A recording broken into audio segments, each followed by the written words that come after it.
America की धरती से जोहार दोस्तों। यहाँ पर अमेरिका में डॉक्टर, इंजीनियर, बहुत बड़े बड़े पढ़े लिखे लोग, पीएचडी करने वाले लोग यहाँ पर आते हैं, नौकरी करते हैं। लेकिन क्या बस उतना ही होता है? क्या उससे परे भी ऐसा काम होता है यहाँ पर अमेरिका में कि आम लोग भी यहाँ पर आ सकते हैं, यहाँ सेटल हो सकते हैं, अपनी जीविका कैसे चलाते हैं? ये जो अमेरिका में इतने महंगे फैंसी घर होते हैं, तो इन घरों में अमीर लोगों के अलावा भी क्या कोई आम व्यक्ति हो सकता है कहीं से किसी दूर दराज देश से आके यहाँ बस सकता है और अपनी जीविका चला सकते? तो जवाब है जी बिल्कुल हाँ।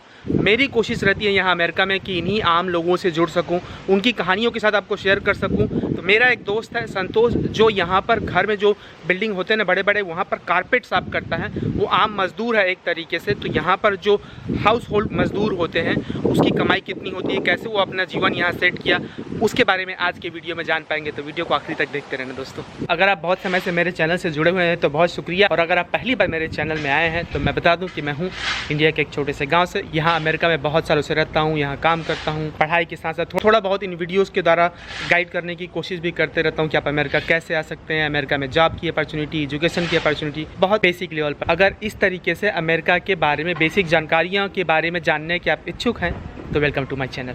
वैसे ये वीडियो को आखिरी तक देखते रहना दोस्तों। मैं आखिरी में हिंदी में भी पूरा एक्सप्लेन करूँगा सब कुछ, तो वीडियो से जुड़े रहना आखिरी तक। दोस्त जो इन बिल्डिंगों के जो कारपेट होते हैं उनको साफ़ करता है। जैसे यहाँ पर अमेरिका में अलग अलग एरिया को अलग अलग साफ़ करने वाले होते हैं, तो इसका काम है सिर्फ कारपेट को और बाहर की यार्ड को साफ़ करना। ये घर के अंदर और टॉयलेट को साफ़ नहीं करता है। तो आइए हम आपको ले चलते हैं इस जर्नी में, जो दूसरे देश से आकर यहाँ पर काम कर रहा है सालों से, उसका खुद का अपना एक जीवन। How long have you been working for this building? I don't remember, but it's like around, I think more than 20 years. More than 20 years? Yeah. Really? I've been working for him for a long time. Oh, okay. But he has other buildings as well. Yeah. Oh, okay. But you also have like a permanent job somewhere? Yeah. So this is your side job? Mm-hmm. Oh, okay. So this is the only job you do, or you have more places to go for Habib or anybody else? Yeah, I have 3 more after this. So you do that like on weekdays? Yeah, the weekdays on the So week. then when do you go to your work, 9 to 5 work? Well, I'm working in the morning. In the morning? Yeah. What time? I start like 7, 6 to 2, like right now. What kind of job? Is it the same job? Yeah, mostly. But over there I do painting, everything. Painting? Everything, meaning it's like, So it's one building or it's many buildings? there are only 2 buildings. 2 buildings. Oh, There are okay. big buildings, like 60 apartments. Okay, okay. When did you come to the US then? Ooh, 1985. 1985? Yeah. I wasn't even born then. Yeah. You see? You look so young. Oh, thank you. Yeah, but you have kids here, right? Yes. They were born here in the US? Yeah, my son is, they gotta be 28 and And you are from Salvador? El Salvador. El Salvador. Mhm. Yeah. So Santosh has been living here for so many years. Yeah. Yeah. So how do you like? Isn't it a lot of work? Like how do you manage? Like Well, if I tell the truth, like I'm so busy, like I work like 7 days a week. 7 days a week. For the last 6 months, I get like 3 days off over. That's Wow. it, like 6 months. Don't you get tired? I'm tired, yeah, but you know, What about your family? You have one kid, right? 2? I had to. They are in school. They're big, yeah. My son is, they gotta be 28. Hmm. Yeah. So was it easy for you to get like this job when you came here like 30 years ago, 33 years ago? Yeah. How did you meet Habib? Like how did you know it's hard to manage your family and your life? Well, I'm okay by now. My son, he's working for now. You know what I'm saying? He already. How old is he now? They gotta be 28 in August next month. Oh, Yeah. So okay. He's graduated. He's done.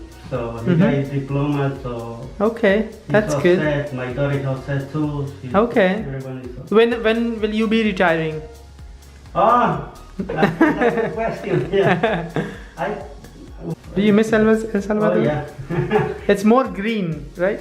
Yeah. And mountains. Mm-hmm. A lot of Right. volcanoes, a lot of mountains, like you say. But you have all of your families here now? Yeah. Most of All them? my family, yeah. Mm-hmm. Yeah. All right. Okay, I won't take too much of your time. Thank you very much. Oh, you're very welcome. Yeah, thanks for working so hard. Oh, no problem. Yeah. All right. Okay. तो जैसे कि संतोष बता रहा था, अंग्रेजी में बोल रहा था, मैं थोड़ा सा हिंदी में ट्रांसलेट कर देता हूँ उसको, कि वो पिछले 35 सालों से यहाँ रह रहा है। और अगर आपने उसके देश का नाम नहीं सुना है तो गूगल करके देखना आप, बहुत छोटा सा देश है, जितना बड़ा भारत का एक राज्य होगा ना उतना ही बड़ा। तो 35 साल पहले जब वो आया था तो एक इमिग्रेंट के रूप में आया था, कुछ छोटा सा काम करता था ऐसे ही मजदूरी। धीरे धीरे वो यहाँ स्किल सीख गया कि कैसे लोगों, ये जैसे ये जो घरें होते हैं ना यहाँ पर, ये जो बिल्डिंग्स होते हैं, ये तमाम घर और ये जो बिल्डिंग्स हैं, इन सब को साफ़ सफाई करने के लिए एक बहुत बड़ा मतलब ठेकेदार होता है एक तरीके से, या फिर खुद ठेके में लेके उनसे मकान मालिक से जाके आप बात कर सकते हैं। तो उसने इस तरीके से शुरुआत की। तो अभी जिस बिल्डिंग को वो साफ़ कर रहा था उसको मैं जानता हूँ, तो उसके साथ अब उसका 25 साल से रिश्ता है। तो वो खुद अब दूसरे लोगों को नौकरी के लिए हायर करता है एक तरीके से, मतलब यहाँ जो अमेरिकन है, हालांकि वो एल साल्वाडोर से है, तो वहाँ से यहाँ पर आने के लिए लॉटरी वीज़ा में आ सकते हो और कई तरीके के वीज़ास हैं। इंडिया, पाकिस्तान, यहाँ से बहुत सारे लोग आते हैं तो थोड़ा सा मुश्किल होता है, लेकिन कहीं ना कहीं कुछ ना कुछ आपको सर्च करते रहना पड़ता है कि कहाँ पर आपको अपॉर्चुनिटी मिल जाए, कैसे आप अप्लाई कर सकते हैं, वो तमाम चीज़ों के बारे में। तो संतोष ये जो काम करता है उस काम के लिए एक घंटे का कम से कम 25 से $50 के बीच में मिलता है। कभी कभी उनसे अपॉइंटमेंट लेना पड़ता है, ऐसे लोग मिलते भी नहीं हैं। तो ये एक बड़ा सा काम है जिसका डिमांड रहता है यहाँ पर अमेरिका में। लोग सोचते नहीं हैं कि हाउस होल्ड जो वर्कर होते हैं उनका कितना यहाँ पर डिमांड है, बहुत डिमांड रहता है। काम कैसे मिलेगा, कौन स्पॉन्सर करता है, ये सारा कुछ आपको सर्च करते रहना पड़ता है कि कहाँ पर हो रहा है। कई लोग बोलेंगे कि ऐसा नहीं होता है, उनके बात पे मत आओ, क्योंकि ये जो लोग हैं काम कर रहे हैं वो कर तो रहे हैं ना, कहीं से आके कर रहे हैं। यहाँ पर कुछ कुछ ऐसे तरीके होते हैं जो सब कुछ सर्च करके नहीं मिलता है, कुछ कुछ ऐसे तरीके होते हैं जो आपको ईजाद करने होते हैं। तो हर चीज़ यहाँ पर वीडियो में बता पाना मुश्किल होता है कि ये आप क्या कर सकते हैं। आप उनके देश जा सकते हैं, वहाँ से अप्लाई कर सकते हैं, या जो भी हैं, अब तमाम चीज़ें जो भी है आपको सर्च करते रहना पड़ेगा उसके लिए। संतोष ये भी बता रहा था कि वो 3-3 जॉब करता है। अब ये उसका पार्ट टाइम जॉब है, जब उसके पास खाली समय रहता है तो 2 घंटे के लिए आ गया, 2 घंटे की यहाँ पर काम करके $80 कमा लिया, वो फिर चला जाता है, फिर कुछ दूसरा काम करता है परमानेंट फुल टाइम का जॉब। उस फुल टाइम जॉब में उसको बेनिफिट मिलता है हेल्थ केयर का और तमाम चीज़ें। कई बार इस तरीके के काम के लिए वो लोग कैश में भी काम करते हैं, तो फिर वो एक तरीके से उनका सेविंग, उस टाइप का सेविंग हो जाता है जिसके लिए वो लोग टैक्स से भी बच सकते हैं। तो कई लोग ऐसे करते हैं या फिर टैक्स देते भी हैं, तो थोड़ा सा उसका हिसाब किताब अलग होता है अगर आप कैश में पैसा लेंगे तो। इसीलिए प्यारे दोस्तों मैं बोलते रहता हूँ लगातार कि आप अपना रिज्यूमे ठीक कीजिए।